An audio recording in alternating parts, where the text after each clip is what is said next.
Chapter 6 of The Sign of the Four by Sir Arthur Conan Doyle. Chapter 6. Sherlock Holmes gives a demonstration. "Now, Watson," said Holmes, rubbing his hands, "we have half an hour to ourselves. Let us make good use of it. My case is, as I have told you, almost complete. But we must not err on the side of over-confidence. Simple as the case seems now, there may be something deeper underlying it." "Simple!" I ejaculated. "Surely," said he, with something of the air of a clinical professor expounding to his class. "Just sit in the corner there, that your footprints may not complicate matters. Now to work. In the first place, how did these folk come, and how did they go? The door has not been opened since last night. How of the window?" He carried the lamp across to it, muttering his observations aloud the while, but addressing them to himself rather than to me. "Window is snibbed on the inner side. Framework is solid. No hinges at the side. Let us open it. No water pipe near. Roof quite out of reach. Yet a man has mounted by the window. It rained a little last night. Here is the print of a foot in the mould upon the sill, and here is a circular muddy mark, and here again upon the floor, and here again by the table. See here, Watson, this is really a very pretty demonstration." I looked at the round, well-defined, muddy discs. "This is not a footmark," said I. "It is something much more valuable to us. It is the impression of a wooden stump. You see here on the sill is the boot mark, a heavy boot with the broad metal heel, and beside it is the mark of the timber toe. It is the wooden-legged man." "Quite so. But there has been someone else, a very able and efficient ally. Could you scale that wall, Doctor?" I looked out of the open window. The moon still shone brightly on that angle of the house. We were a good 60 feet from the ground, and look where I would I could see no foothold, nor as much as a crevice in the brickwork. "It is absolutely impossible," I answered.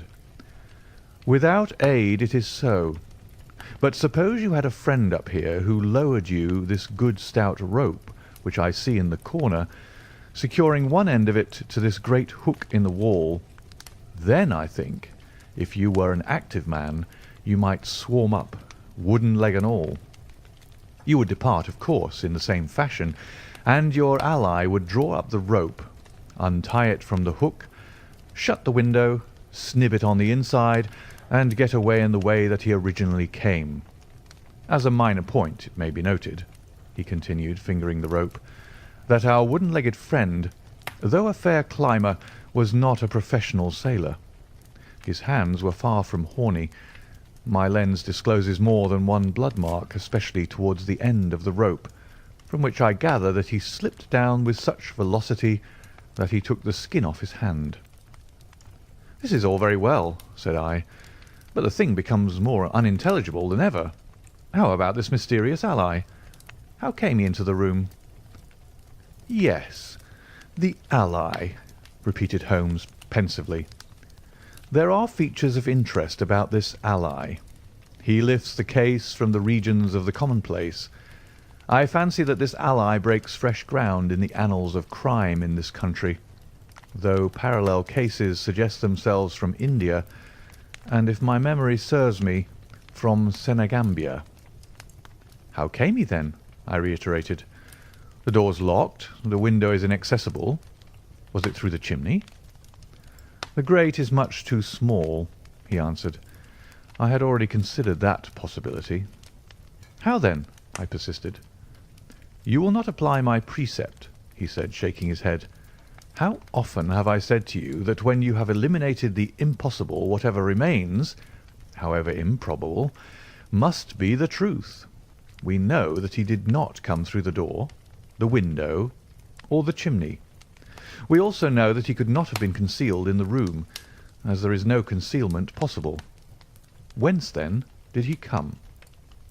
"He came through the hole in the roof!" I cried. "Of course he did. He must have done so.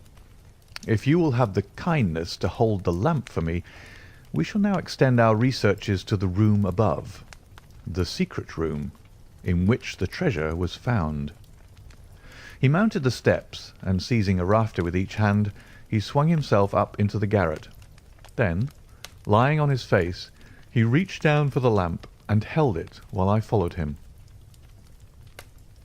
The chamber in which we found ourselves was about 10 feet one way and 6 the other.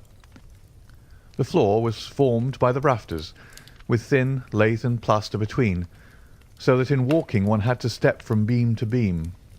The roof ran up to an apex, and was evidently the inner shell of the true roof of the house. There was no furniture of any sort, and the accumulated dust of years lay thick upon the floor.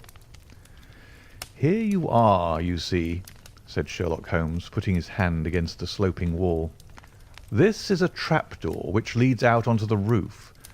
I can press it back, and here is the roof itself, sloping at a gentle angle. This, then, is the way by which number 1 entered. Let us see if we can find any other traces of his individuality." He held down the lamp to the floor, and as he did so I saw for the second time that night a startled, surprised look come over his face. For myself, as I followed his gaze, my skin was cold under my clothes. The floor was covered thickly with the prints of a naked foot, clear, well defined, perfectly formed, but scarce half the size of those of an ordinary man. "Holmes," I said in a whisper, "a child has done the horrid thing." He had recovered his self-possession in an instant.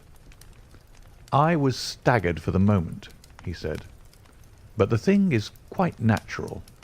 My memory failed me, or I should have been able to foretell it. There is nothing more to be learned here. Let us go down." "What is your theory, then, as to those footmarks?" I asked eagerly, when we had regained the lower room once more.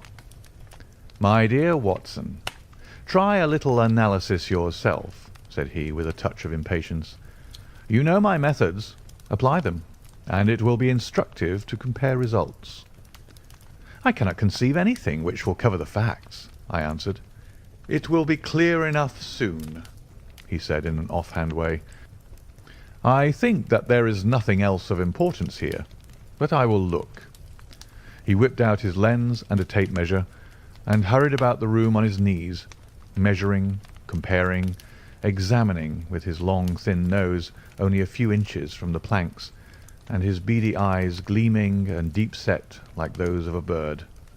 So swift, silent, and furtive were his movements, like those of a trained bloodhound picking out a scent, that I could not but think what a terrible criminal he would have made had he turned his energy and sagacity against the law, instead of exerting them in its defence. As he hunted about, he kept muttering to himself, and finally he broke out into a loud crow of delight. "We are certainly in luck," said he. "We ought to have very little trouble now. Number 1 has had the misfortune to tread in the creosote.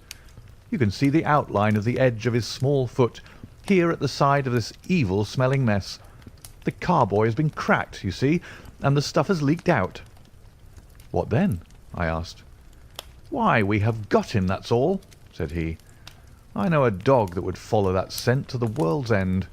If a pack can track a trailed herring across a shire, how far can a specially trained hound follow so pungent a smell as this? It sounds like a sum in the rule of 3. The answer should give us the— But hullo! Here are the accredited representatives of the law." Heavy steps and the clamour of loud voices were audible from below, and the hall door shut with a loud crash. "Before they come," said Holmes, "just put your hand here on this poor fellow's arm, and here on his leg. What do you feel?" "The muscles are as hard as a board," I answered. "Quite so. They are in a state of extreme contraction, far exceeding the usual rigor mortis. Coupled with this distortion of the face, this Hippocratic smile, or rhesus sardonicus, as the old writers called it, what conclusion would it suggest to your mind?" "Death from some powerful vegetable alkaloid," I answered. "Some strychnine-like substance which would produce tetanus." That was the idea which occurred to me the instant I saw the drawn muscles of the face. On getting into the room, I at once looked for the means by which the poison had entered the system. As you saw, I discovered a thorn which had been driven or shot with no great force into the scalp. You observe that the part struck was that which would be turned towards the hole in the ceiling if the man were erect in his chair. Now examine the thorn. I took it up gingerly and held it in the light of the lantern.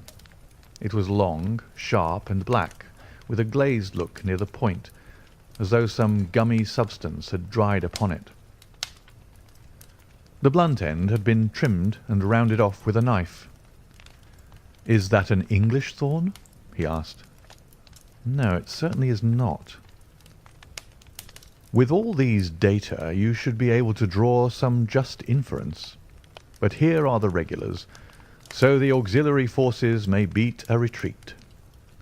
As he spoke, the steps which had been coming nearer sounded loudly on the passage, and a very stout, portly man in a grey suit strode heavily into the room. He was red-faced, burly, and plethoric, with a pair of very small, twinkling eyes which looked keenly out from between swollen and puffy pouches. He was closely followed by an inspector in uniform and by the still palpitating Thaddeus Sholto. "Here's a business," he cried in a muffled, husky voice. "Here's a pre-business. But who are all these? Why, the house seems to be as full as a rabbit warren." "I think you must recollect me, Mr. Athelney Jones," said Holmes quietly. "Why, of course I do," he wheezed. "It's Mr. Sherlock Holmes, the theorist. Remember you? I'll never forget how you lectured us all on causes and inferences and effects in the Bishopgate's jewel case. It's true you set us on the right track, but you'll own now that it was more by good luck than good guidance." "It was a piece of very simple reasoning." "Oh, come now, come. Never be ashamed to own up. But what is all this? Bad business. Bad business. Stern facts here. No room for theories. How lucky that I happened to be out at Norwood over another case. I was at the station when the message arrived. What do you think the man died of?" "Oh, this is hardly a case for me to theorise over," said Holmes dryly. "No, no. Still, we can't deny that you hit the nail on the head sometimes. Dear me. Door locked, I understand.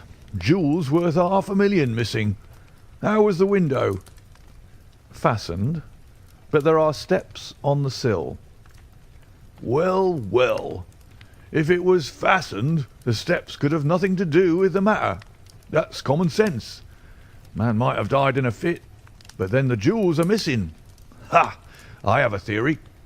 These flashes come upon me at times. Just step outside, Sergeant, and you, Mr. Sholto. Your friend can remain. What do you think of this, Holmes? Sholto was, on his own confession, with his brother last night. The brother died in a fit, on which Sholto walked off with the treasure. How's that?" On which the dead man very considerately got up and locked the door on the inside. There's a flaw there. Let us apply common sense to the matter. This Thaddeus Sholto was with his brother. There was a quarrel. So much we know. The brother is dead and the jewels are gone.